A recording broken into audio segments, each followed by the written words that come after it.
On today's Your Story, Our Fight podcast, the topics of self-harm and suicide are discussed. Viewer discretion is advised.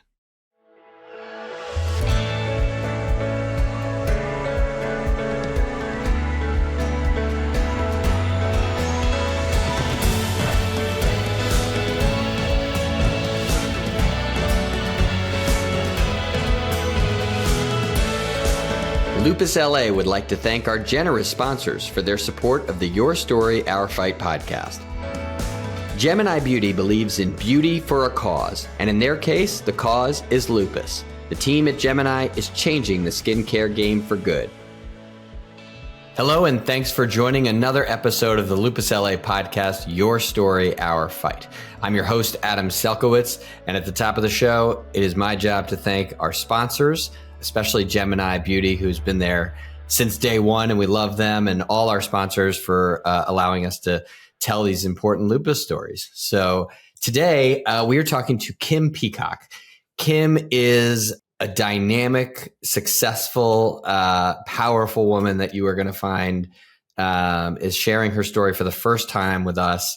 And it's a really moving story. And I know this is not an easy story for you to tell, Kim, but we are really appreciative of you being here and sharing it with us. So welcome to the podcast. Thank you so much. I appreciate that. So I know you're in the Phoenix area. You have two businesses. You've got a salon and a real estate business. We're going to get to all of sort of what you've accomplished, but your lupus story, I think, is intense. And I want you to start sharing it. So tell us sort of the beginning, your early life pre-diagnosis. And I know it was sort of a very tumultuous time. So let me know, sort of give me the start. I think that the best way to start is just my personality, to understand who I am and more about just my makeup. So I come from Santa Monica. My parents are divorced, and I had just a very kind of crazy childhood. I was a runaway at 13, and I love authority. That was the funniest part about me. Very type A, but I just didn't jive with, my parents' rules and all that, and just needed, my own thing. So I actually I was in Vista Del Mar in Culver City for about 2.5 years till I was about 17. And I quit high school in the 11th grade after I left Vista Del Mar, and I went to beauty school. I always wanted to be a hairdresser. My whole family are hairdressers. My mom mentored me. I loved beauty school. I did very, very well. I think I missed one day to get married. Got married very, very young. Met my husband when I was 16. He was 7 years older. I got married when I was 18, having children, started doing hair, business, all that. So I'm kind of a go-getter. I never let too much dust settle under my feet. I'm very type A. I also have always been a very introspective person. I've always been a person that's like, if you need help, I'm going to help you. So I'm the giver. I'm not the take care of Kim kind of gal. Never have been. I've always been taking care of others. So through this process, I get married. I have children. When I had my second child, Sydney, she's now 29. That's when things started to get weird. Right after I delivered her, I became pretty ill. I lived in Lake Havasu at the time, Arizona. I had moved to Arizona after I had my first child in LA. And they started to say something about my thyroid. And I got very thin, like literally within 2 weeks. I was thin, felt weird, didn't know what was going on. I didn't feel that I didn't know. I didn't take pills. I didn't even take Advil. That was just so out of my mental. So moving forward, we moved to Phoenix area to Surprise. I get pregnant with my third child. I'm 27, and I go in to have my check-in, and I have a bad pap smear. So with that being said, long story short, I have cervical cancer through my third pregnancy. At this point, I'm 27. And I saw an oncologist. I mean, this is all weird to me. I'm like, what is going on? But my husband, my first husband, and I were very pragmatic about it. It was just like, okay, let's just whatever. So I deal with that, have Ty. After I have Ty, I started to get really sick a lot, and no one could figure it out. And this is so the cancer has been cured at this point. They took a big part of my cervix out because they didn't feel that it had gone invasive. So I opted to do that. So that was my option then. As I'm assuming when you first had symptoms and they said it was your thyroid, since it was immediately post-pregnancy, there was probably a lot of, well, this is, you just had a baby and et cetera, et cetera. Did that also occur after That's exactly what happened with Ty. Okay. So then that started to happen. So the doctor I was seeing wasn't understanding that. After about probably a year, I passed out in my salon. Ambulance came, go to the doctor in the ER. They do my blood work. They say, you've got serious problem. You have Graves' disease. And I'm like, what on earth is that? So now, they send me to the endocrinologist. She says to me, honestly, I don't know how to tell you this, but you have to have your thyroid out immediately. You don't even have the option to do the other meds. You are so sick. And I knew I was sick, but it was like, it's so crazy because Graves' disease so goes with my personality. It makes your heart rate fast. It makes you do fast things. I mean, like I'm doing hair, like people are in, out, in, out. I'm doing 20 people a day. And it just seemed normal. And I'm a small person. I was very thin. I was painfully thin. I was probably like 80 pounds and nothing would stay in. I had terrible anxiety. So I'll never forget when I went to the endocrinologist. She was a really cool lady. She actually left the field because she was just like, couldn't deal with all that goes with it. She was pretty homeopathic. I loved it. She was a cool lady. So she says to me, so when was your first anxiety attack? And I was like, I never talked about that. That was so interesting. That wasn't even language we used in my life, right? And I'm like, how do you know about that? And she said, tell me when your first anxiety attack was. And I said, after I had my first baby when I was like 20. And she said, because your thyroid has been doing this. So there was a 7-year difference between my first child and my third child. So for 7 years, I was getting out of whack. Mm-hmm. Yeah.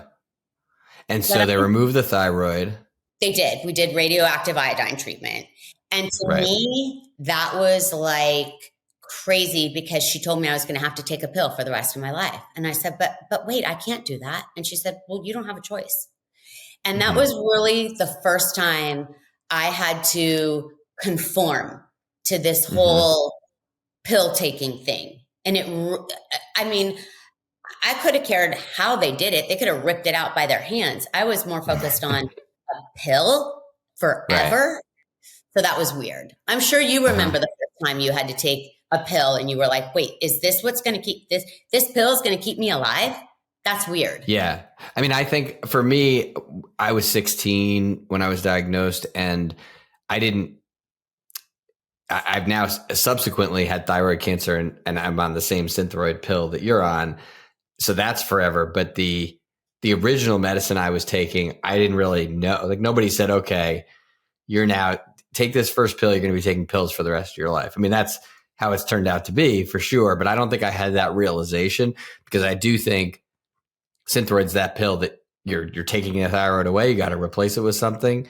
And so I can understand that is sort of a tough realization for sure. Do you remember that whole first year of when your thyroid was taken out and you had to like hit rock bottom to get to where you needed to go and that whole balancing part? How torturous was that? Yeah, it's funny. I did not have sort of that peaks and valleys. For some reason, my levels, got pretty normal fairly quickly, but I can definitely um, understand, because I've had a lot of the heart rate issues, the up and down, the rapid heart rate, the PVCs, the things like that. So I definitely can understand these things are happening to you. And I think the challenge is, and I know we haven't even gotten up to your lupus diagnosis yet, but when you get a lupus diagnosis, it's sort of everything goes under that umbrella. So all of these things could be related to your lupus, but they also could be related to other things. So it's to me, I'm always balancing the doctor's hypotheses with, okay, but let's just assume it's not the lupus. Let's make sure it's not sort of the normal, some other issue that I have to deal with. So I think that to me is one of the challenges. Once you get labeled, probably with any disease, that everything sort of can fall under that umbrella. And so I find that to be challenging, because I always want to make sure, like, well, let's double check and make sure it's really under that umbrella. Oh, I 100% agree with you. And like my rheumatologist, he'll do this thing where he'll be like, Kim, it's not lupus. You need to go see so-and-so. And now I'm kind of like, okay, but kind of jumping fast forward here, sitting here today, 53, going to be 54 in a month. I'm like, I could be a doctor. Seriously. I'm sure you could too. And now, like, I had to call my neurosurgeon this morning. I call his office. His secretary answers. She's like, "Oh my gosh, hi Kim, how are you? What's going on?" And I've got an issue right now, and she already made an appointment. He's like the top neurosurgeon in our state, maybe in the country. He's done 3 neck surgeries on me. And I say to my husband, Corey, I'm like, so Dr. Fitzpatrick got me in at on Friday. And I said to Melissa, I said, people say to me all the time, I can't believe all that you've gone through. I can't believe you do this. I'm like, I can't believe how lucky I am. I have the best doctors in the world. Like when I call, I get in. My doctors don't leave me hanging. And that's a lot because of my personality. I mean, when I know I'm sick, I'm like, okay, this is broken. It's always what I say it is. Yes. No, I think that's true with all lupus. Most lupus patients is you really become an expert on your own body.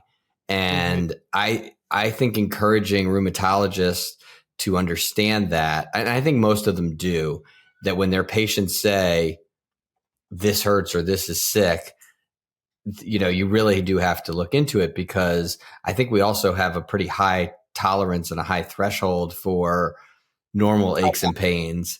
And so, and I applaud you. And I think our audience should really take that to heart. Like, don't let these doctors tell if something's not resonating there with you. And I think, I actually think in recent years, a lot more of these doctors are really paying attention to their patients more.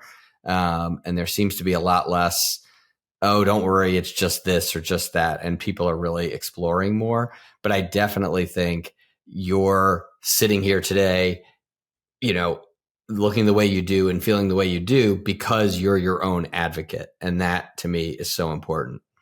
100%. And my doctors really applaud that. And I do think that is why I do have a lot of really positive response from them. And with that being said, I'm going to just kind of go into quickly the lupus and how that all let's get to the lupus diagnosis. Yeah. So I around 2001, unfortunately, my ex-husband now and I get divorced. Great guy. We're still really close.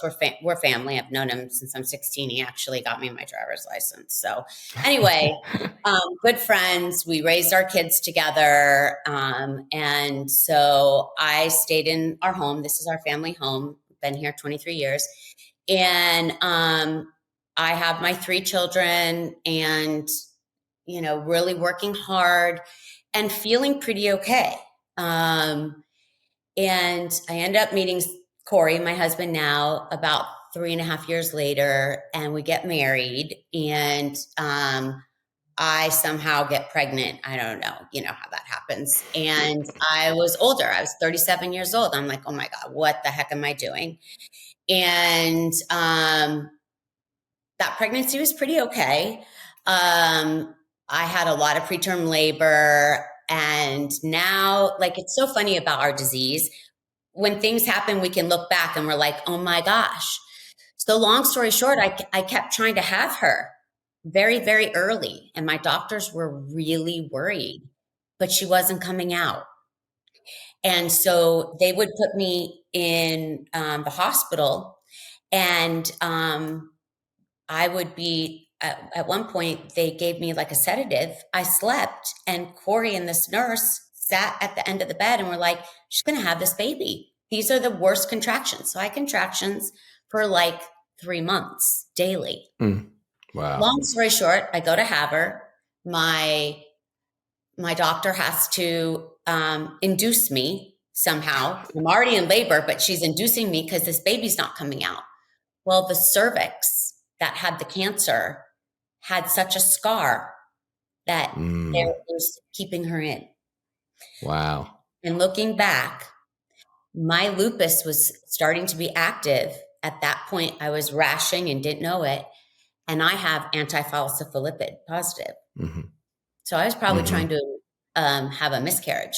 So she's our miracle child. So they had to go in, break that out, and then she flew out like a cannon, and she's kind of that way anyway. She's a really cool. So that kind of started things. Okay. And so I'm 37. My dream is to open our own salon. So Corey and I build out a beautiful salon, and I'm working, and we're building and painting, and I'm very creative as well. And so is he. So we're building it. And then, 2000, I start to not feel great, but I'm tired. I mean, I have 4 kids. I have a baby. Right. I have older kids. My son's in football. My kids are in cheer, and it's all that, running around being a mom and a very busy hairdresser. And then we expand our salon. So now we're expanding the salon, and it's coming to 2008, and I'm getting sicker. Something's happening to me. I don't know what it is. I'm getting really skinny. I just feel exhausted. And the old me used to be able to be like, I'm tired. I'll have a cup of coffee and just get to it.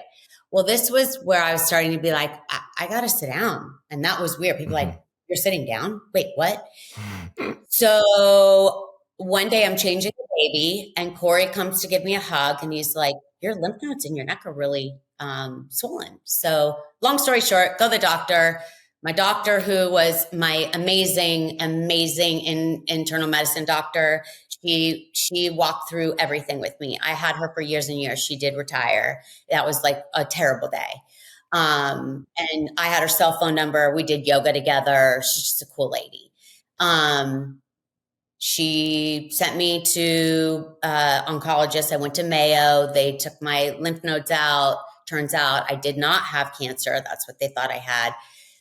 My insurance didn't cover it, so I had to go back to where I was covered. My internal medicine doctor literally didn't sleep. She called me about a week after I had my surgery, and she said, Kim, I know what you have. And I'm like, what? And she's like, you have lupus. I'm like, what? And she said, you have lupus. You have to go to the rheumatologist right now. She referred me to the rheumatologist I still go to. And it was like Christmas Eve. I had about 22 tubes of blood drawn. Basically, at that moment, 2 days later, I was diagnosed. When I sat with Dr. Solomon, he looked at me and he said, I'm really, really sorry, but I know you'll be relieved. He said, but you literally, I don't know if I've ever met a patient that tests more positive for lupus than you. You not only have lupus, you have antiphospholipid, you are like off the chart. And he's like, so it's good news and bad news. And so I'm like, so what does this mean? And he's like, well, we're going to start you on some meds. And I'm like, wait. I'm resistant. So I started Plaquenil, and I had the worst rash I've ever had from the inside out, like coming out my everywhere. Everywhere there's a hole, I had rash. So I'm allergic to that. And then I found out I'm allergic to aspirin. So mind you, with antiphospholipid, you're supposed to take an aspirin a day, baby aspirin a day. So between that rash and then the internal rash I have inside my chest and my back, my whole back swells up. I couldn't breathe. I'm allergic to aspirin. Ugh. So he was really afraid of the whole antiphospholipid. And he also told me how blessed I was to have 4 children. And I was like, whoa. So on to this journey. So this happens around. Let me take a break because I got to get in a commercial here. Okay. So I think this is a good time for us to pause. We're going to take a break and then we're going to see sort of, okay, now from the diagnosis, what happens next? Yes. And I know there's a lot more to the story. So hang in there with me and we'll be right back with more with Kim Peacock. Lupus LA's fellowship program is an essential part of ensuring the training of future rheumatologists. The nation is experiencing a serious shortage of pediatric rheumatologists. Today, there are approximately 300,000 children diagnosed with rheumatic conditions in the United States, but only about 250 practicing pediatric rheumatologists to meet this tremendous need. Call 310-657-5667 or visit our website at lupusla.org to support the efforts of Lupus LA. We are back on the Your Story, Our Fight podcast from Lupus LA. I'm your host, Adam Selkowitz, and we're talking to Kim Peacock. And we are right in the middle of your lupus diagnosis story. And we're talking about wanting to put you on medicine. And so clearly resistant to that. And so where did that, I'm assuming that the doctor won as usual. Well, this is again going back to how fortunate I am with doctors. So I was allergic to Plaquenil, I'm allergic to aspirin, and now I'm like, forget it. I'm not doing any of this. Now I'm getting on the internet and I'm doing what everybody with lupus that gets diagnosed. And they're like, what the F is this? Like lupus? And then, you start to tell people, I just got diagnosed with lupus. And they're like, I heard you're just really tired. And you're going, beyond being tired, I literally feel like I'm going to die. And that's really hard because, and in my life, I'm in the beauty business. So you bet your bottom dollar, the sicker I am, the better I look at work. So when I used to walk in and people would be like, oh my God, you look great. All the girls started to know that worked for me were like, oh, Kimmy's in a flare. Kimmy's sick. And so with this being said, I went from like holiday time after diagnosis having bad reaction to now my birthday's March 13th. I'm so deathly ill and I don't know what to do. And Dr. Solomon calls me on my cell phone. I'm walking into my salon at 8:00 in the morning and he says, Kim, it's Dr. Solomon. I'm like, yeah, why are you calling me? He said, because your blood work just came back and you're going to die. And I'm like, what? And he said, Kim, you're going to die if you don't start taking medicine. You can't cure this. This is not like will it away. You're going to wake up and be fine one day. He said, you're going to not live. He said, and it's going to be a long, slow death. So I didn't go in still. And it was probably about 2 days before my birthday. And my husband had some big plan. We were going to go to Scottsdale and do hotels and all that. And I'm like, that sounds miserable. And so I went to the doctor and he put me on a dose pack, a steroid dose pack. So that was my first experience with steroids. And I was like, whoa. And instantly felt like, I was pretty sick, so it took a while, but I felt better than I had felt in a really long time. I could at least sit at dinner and eat food. So from there, so that is like 98. 2008. I'm sorry, 2008. So I just progressively got worse. I have lupus that is very fortunately, I have not had organ involvement. I have had a little kidney involvement. My nephrologist watched for a while, but what didn't seem anything too crazy for me. So I didn't really, I have like 5,000 doctors. So you kind of have to figure out how to limit it. So after about 2 years, I kept hearing things and like thinking, I need a new doctor. I need to get cured. So I went to this doctor that had a reputation in Scottsdale. Of course, he didn't take insurance and this and that. So I spent a lot of money there. And then he retested me. And then we started to find out that I have osteoporosis. I'm like, what? And so then I started reclassed. I started bone drugs. My blood pressure started going crazy. I was getting sicker and sicker. I used to have really long hair. I went bald. I had really lacy skin. I was purple all the time. We found out I had Raynaud's arthritis. And then in that time frame, I had a situation with my neck, and I didn't know it was a pain in the back of my arm. And this was around 2009. I'm now wake up in the middle of the night. I'm going to this doctor, and I'm still not getting better. I'm just now adding on more drugs. Now I'm on methotrexate, and I'm injecting 9 milligrams a week. And I'm freaking sick. But I never miss a day of work, just so you know. So this is my personal life. Right. So then I had my first neck surgery, 2010, with Dr. Fitzpatrick, and I find out I have degenerative disc disease. So I'm on bone meds. I now have neck surgery. I'm on steroids, and I'm on methotrexate. And I'm getting sicker and sicker and sicker. And so my sister is friends with Stacy, and she said, and I had read Dr. Wallace's book when I first got lupus. That is a great book for anybody that has lupus and doesn't know what it is. I mean, I read the lupus book like moms read whatever the book, the baby book that all expect when you're expecting. The lupus book is like the book to expect when you're expecting.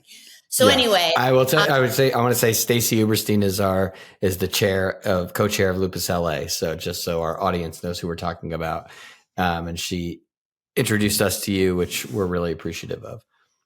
Well, I'm really appreciative of her, and that my sister, advocated for me. And so at the time, Stacy said, you need to see Dr. Wallace. And so we drove in from Phoenix, and I met him, and he was so adorable with me and kind. And I didn't really know how sick I was at that time. And so he took me off methotrexate immediately. He drew some blood, and then we worked together from there to here. And then we talked it out, and I said, I'm going to go back to Dr. Solomon because it wasn't about him. It's about like all of us trying to cure. We have to do what we've got to do. You have to go your path to really find. And I've always said that about life. Like, you take the good with the bad, but if you don't have the contrast, you're never going to know what's great until you screw that up, So anyway. And there's something to be said for having a doctor that's local. And, I always find Dr. Wallace is sort of he's an expert beyond experts. And so getting his opinion is always really, I think, helpful because he will make some changes that are effective, but it also puts your mind at ease knowing that you felt like, okay, I really got the definitive look at my case. And he loves to work with other rheumatologists from other cities and states too. Well, ironically, he knew Dr. Solomon. They've worked together before.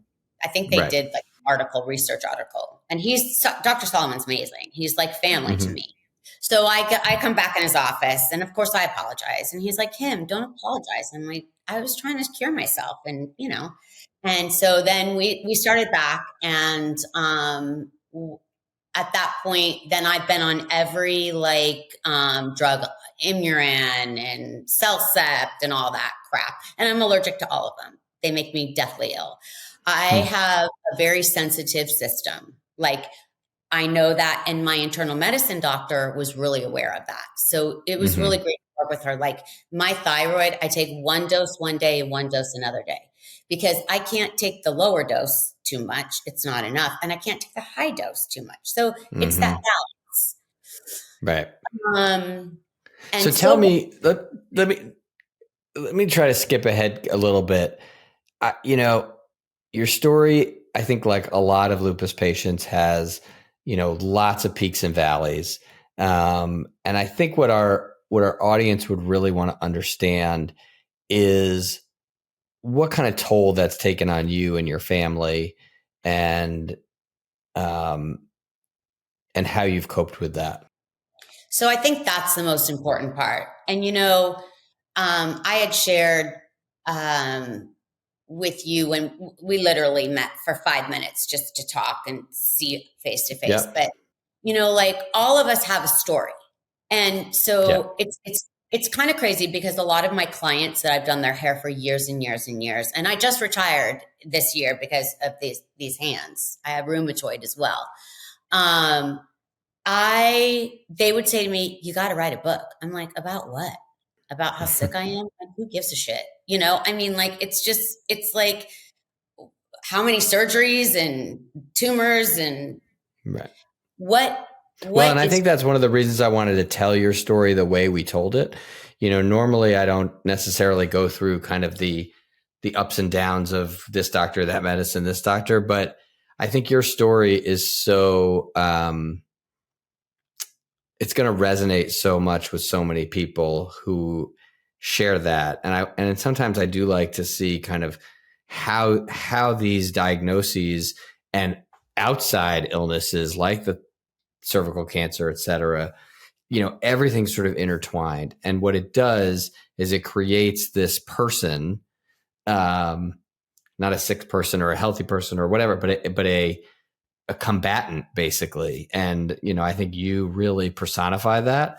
And, that I think a lot of people will benefit from listening to how you've handled all these hits.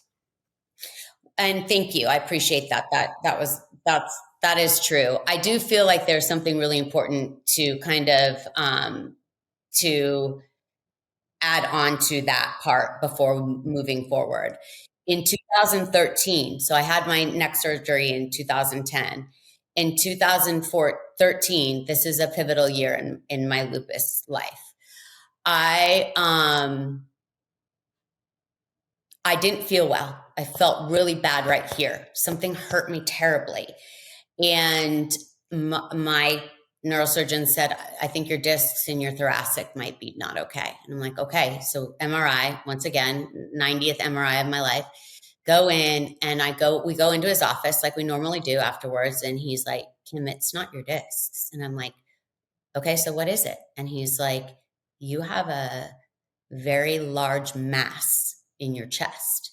And I'm like, "What is a mass?" And he's like, "They don't know, but the radiologist is very worried.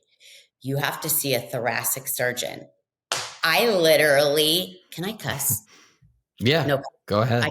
No, go for it. I literally said, "Are you fucking kidding me? I don't need another doctor."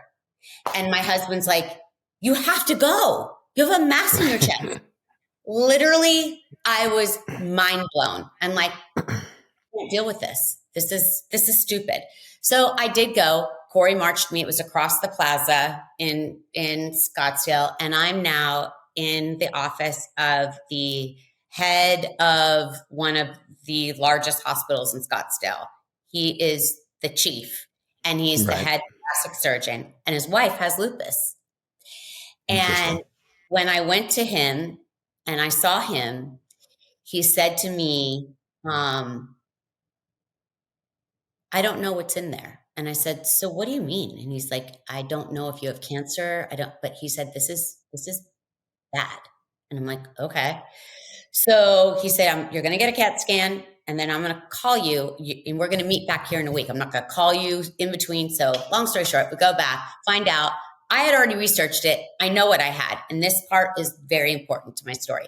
I had a mediastinal tumor. And that is a precursor to lupus, along with cervical cancer, along with Graves' disease, along with all of the things that I've ever had in my life, period. So I was like, boom, boom. Most people don't live because most people never know they have them. I just happen to be that girl that gets a lot of scans. So through the bad is the good. Like, you know, my kids thought I was going to die. And preparing for that surgery, he'd never done it before. Nobody in the state of Arizona had operated on a mediastinal tumor. So, of course, there's chest tubes and robots and all this shit and ICU, and that's me. And then I recover from that. My lupus goes crazy. And my internal medicine doctor said, you had a bad pap.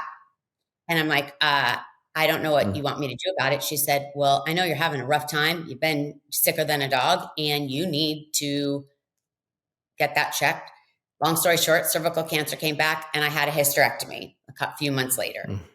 So then I'm so sick. Dr. Solomon, my rheumatologist, says, you need to start Benlysta. Benlysta is a new drug. Like nobody really knows a lot about it. So I get all the blood tests. I'm sicker than a dog. I've got fentanyl patches on my back. Okay. Yeah. I'm walking around with fentanyl patches on my back, going to work, taking my kid to dance and all this. And I literally feel like shit. And nobody even knows in the world what's happening to me. Only inside this house. Only inside this house. And even then, a lot of denial. And me just kind of doing like, I'm okay, I'm okay, I'm okay. And you tell this story, people are like, she's crazy. What a hypochondriac, right? Right. Worry, because nobody can metabolize this. And my husband is dealing with it, but we just do it and move forward. And then I go back to work.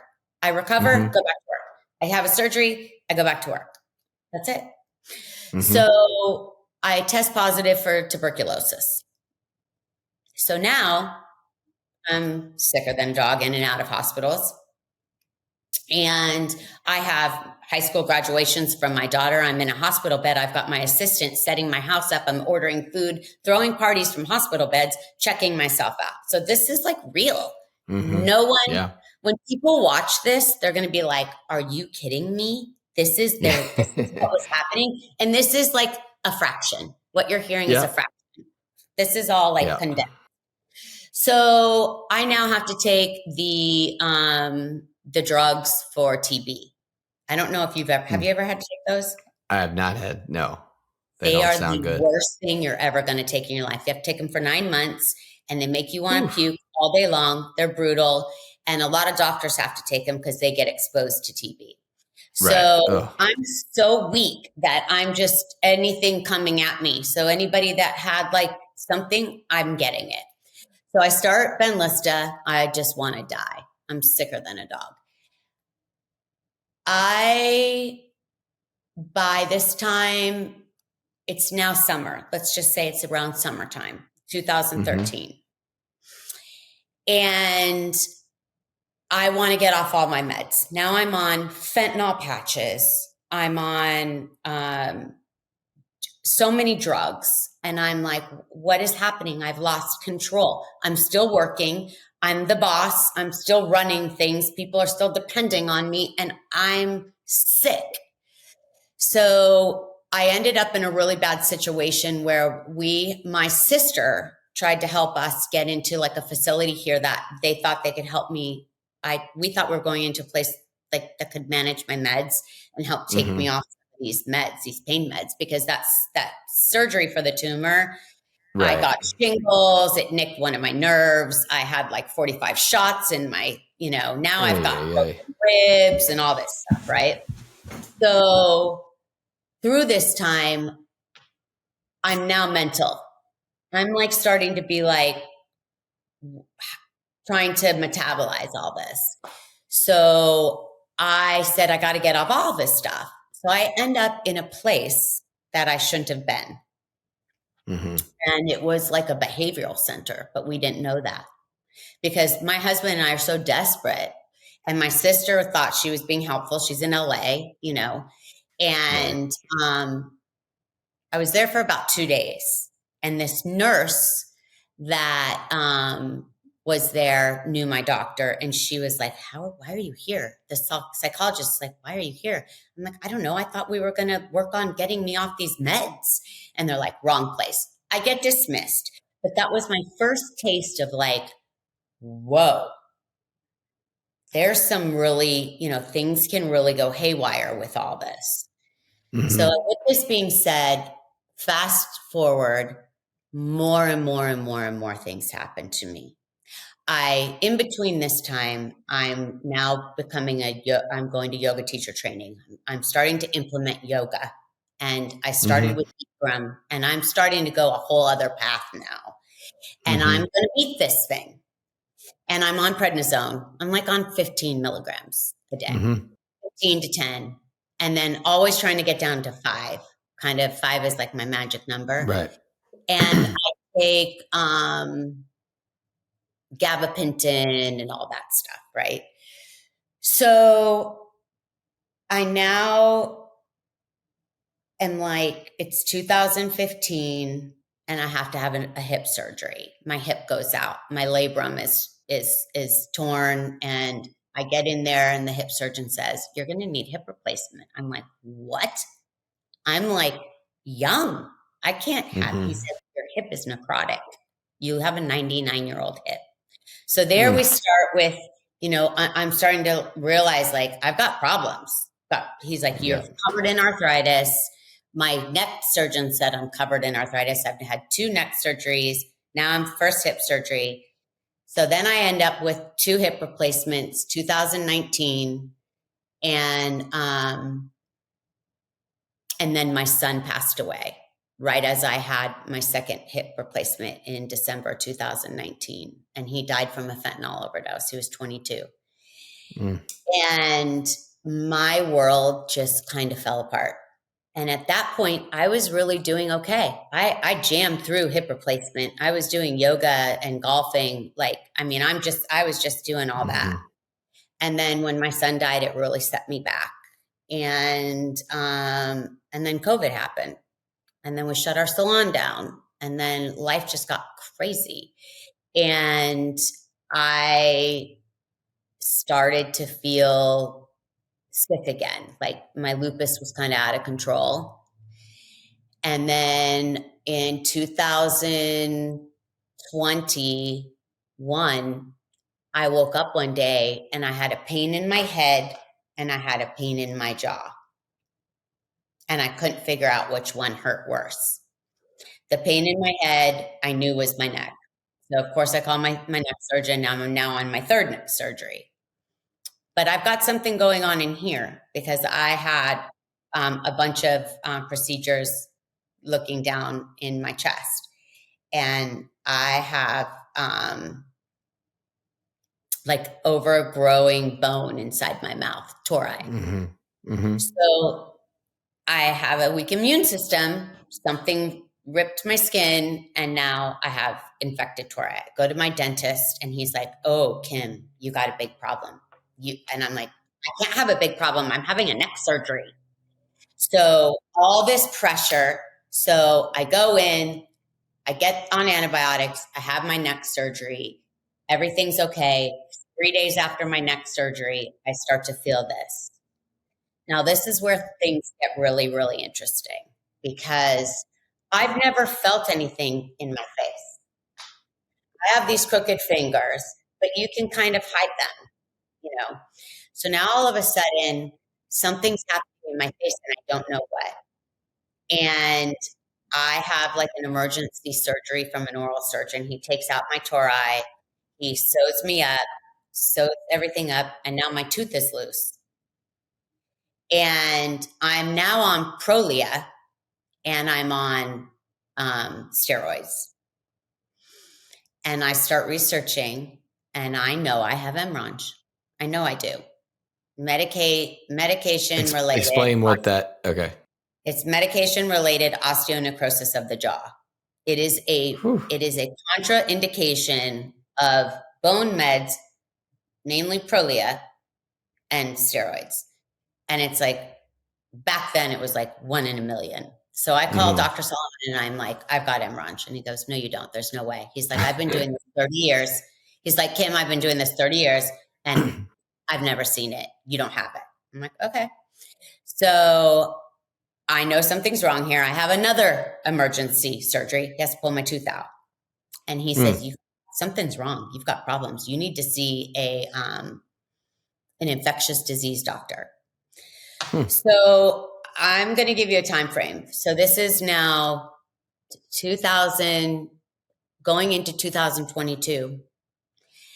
And my brain is now being affected by this pain that's behind my head and going down my jaw. Mm-hmm. And I wake up one day and I'm completely paralyzed. Ay, ay, ay. And my husband's like, oh my God, you're having a stroke. So we go in. The hospital says, you've got Bell's palsy. No big deal. You'll be fine. Just take extra steroids and gabapentin and it'll be okay. Well, the pain is like, no, this is not Bell's palsy. Mm-hmm. Next thing you know, I go to this infectious disease doctor. By this point, I have this thing here. I'm disfigured. I'm septic. I look like shit and I'm doing hair and people are like, what is wrong with you? Mm-hmm. And I get admitted into a hospital. I'm on a PICC line now, 6 weeks. And this is 2022. And I'm going to tell any of you loopies out there, there's nothing more discouraging than every time you think you're going to be okay, that you get sick again and you're in a hospital. Because it's not just that. It's that, people are going, oh my God, she's got something wrong again. Now what? Mm-hmm. And almost every time I have something wrong, it's something nobody's ever heard of. So they're like, this chick's crazy, Mm-hmm. And I'm covering it all up. Well, this time I couldn't cover it up. I thought when Dr. Wallace, because I see him throughout the years, he diagnosed me with this rheumatoid. He's like, you've got lupus. I'm like, what on earth? Kind of like you just hold it in. You hold it in. Yep. You hold it in.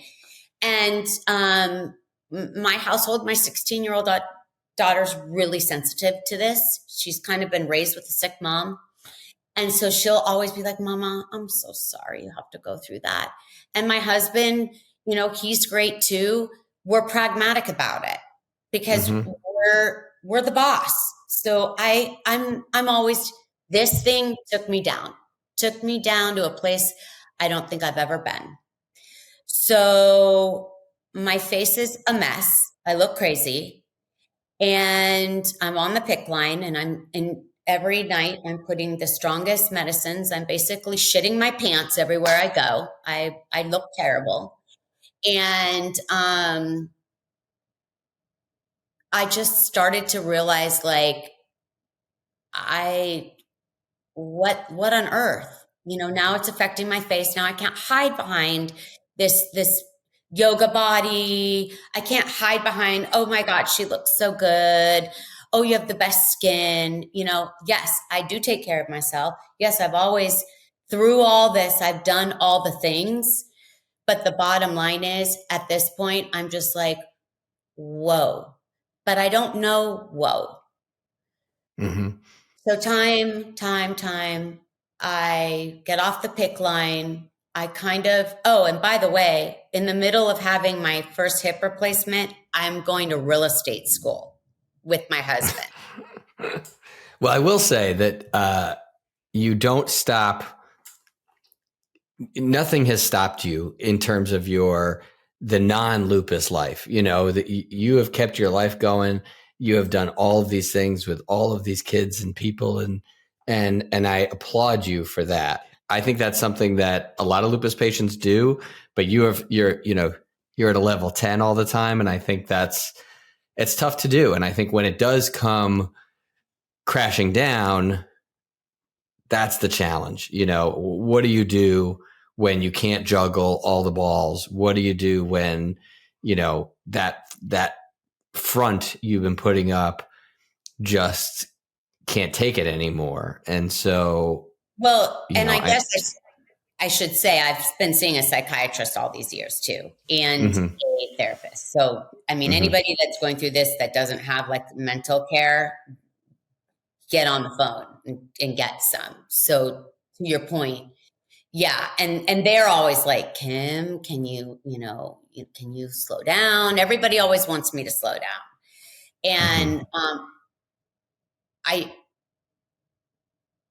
I guess I'll come back to this after we move forward. So because this is really important. Like this Mm-hmm. whole crazy, like I need to make sure it kind of just comes back to my childhood. I know we're talking about lupus, but a lot of us and our disease does happen to be all the crud we may have stuffed from our childhood, or there's a lot of that really, really affects us, and our health. And so I think through the years, all this kind of started brewing. Mm-hmm. So I basically just think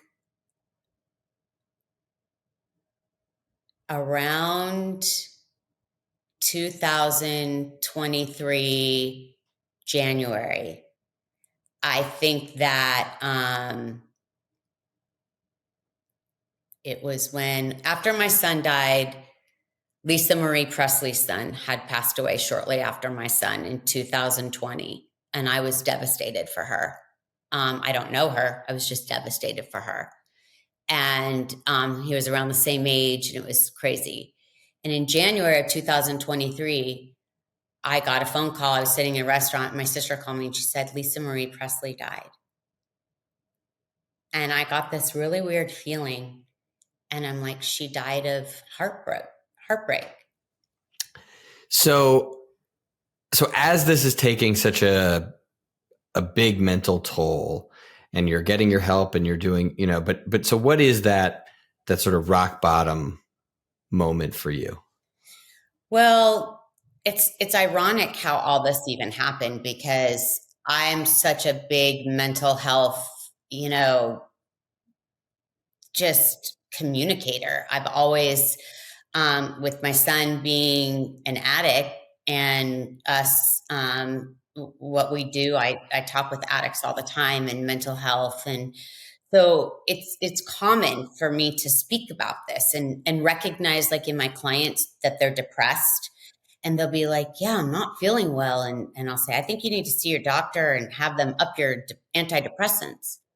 For me, I never use the word depress. I never use that for myself. Doctors would ask me, do you feel depressed? I'm like, no, I feel anxious. My mind is crazy. So I always said I have chatter. So I was being treated for chatter. I took Risperidone every day. And every day there were times I was depressed, but I thought it was temporary, right? Mm-hmm. So when I heard that Lisa Marie had died in January of 23, that hit me really hard. And this is going to be, this conversation is a lot of like, I'm not sure, but I think this is what happened. So I started to become really like angry and very like, I'm going to do my life the way I want to do my life, and no one's going to tell me what to do. And mind you, through all these years, I mean, we've talked about lupus, and the hardest part about this is this isn't even long enough to even go through what we all go through, because granted, we all have lupus, but we're normal people. So we have marriages and children and this and that. So with all that being said, we're not even talking about the ups and the down days and all the crazies. And how do you metabolize that when you're trying to stay alive, right? Mm-hmm. So I feel like the reason that I'm so grateful that you invited me to be on this podcast is because for the last year, since March 23rd, I have been reborn. I unfortunately didn't know I was depressed and became more and more depressed. And I have about a week prior to the 23rd of March that I don't even really remember. And I saw my therapist, my psychologist, had a session. I remember that. And then really kind of in a cloud.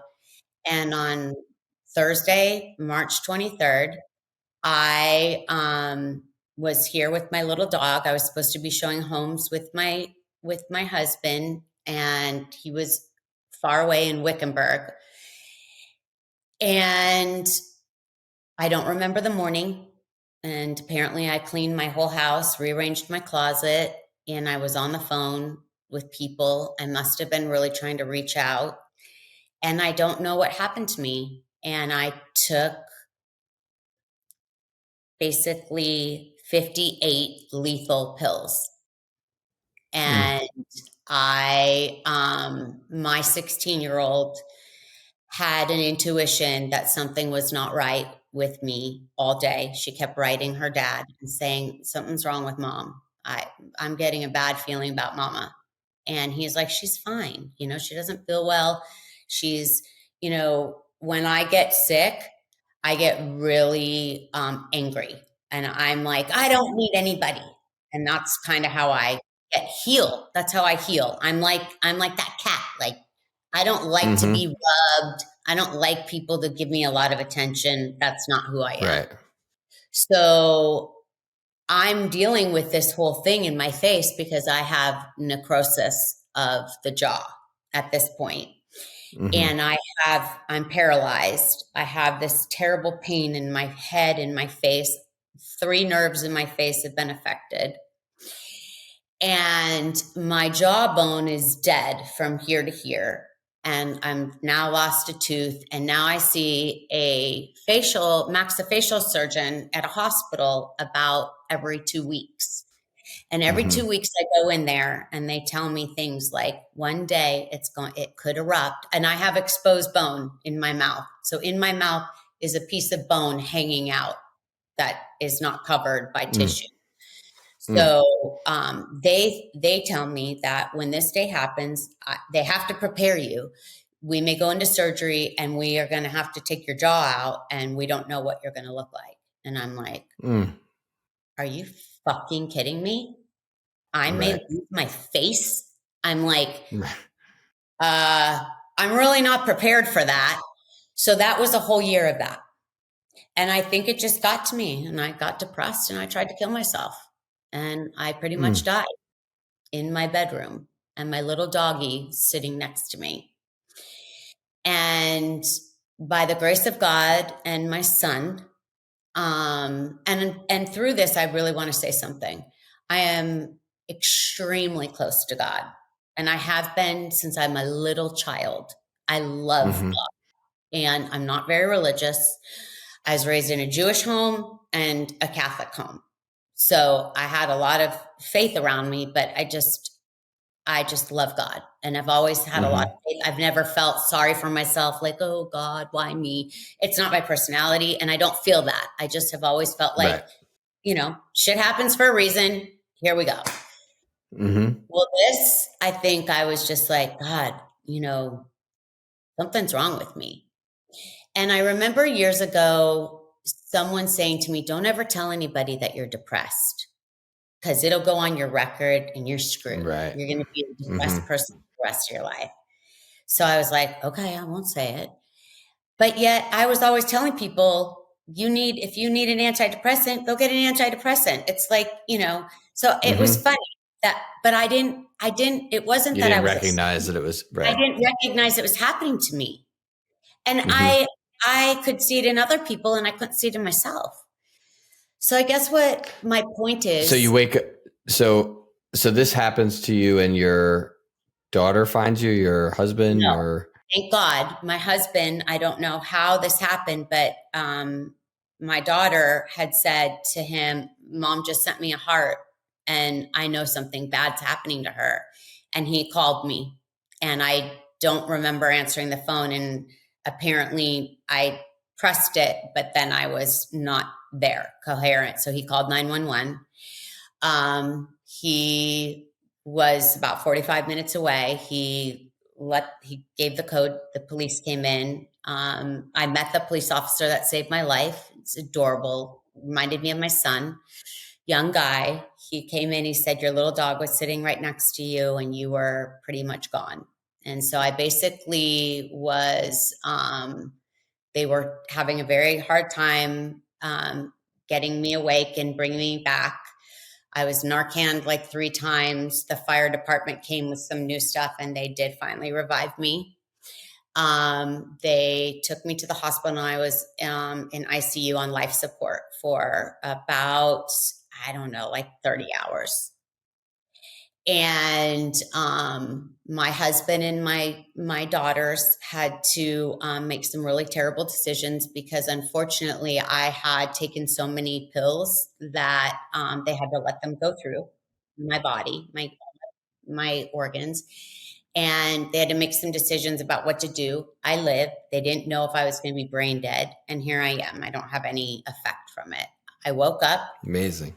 It's a miracle. I woke up on March 24th and I was in ICU with tubes down my throat. And I opened my eyes and I remembered the moment that I took the pills.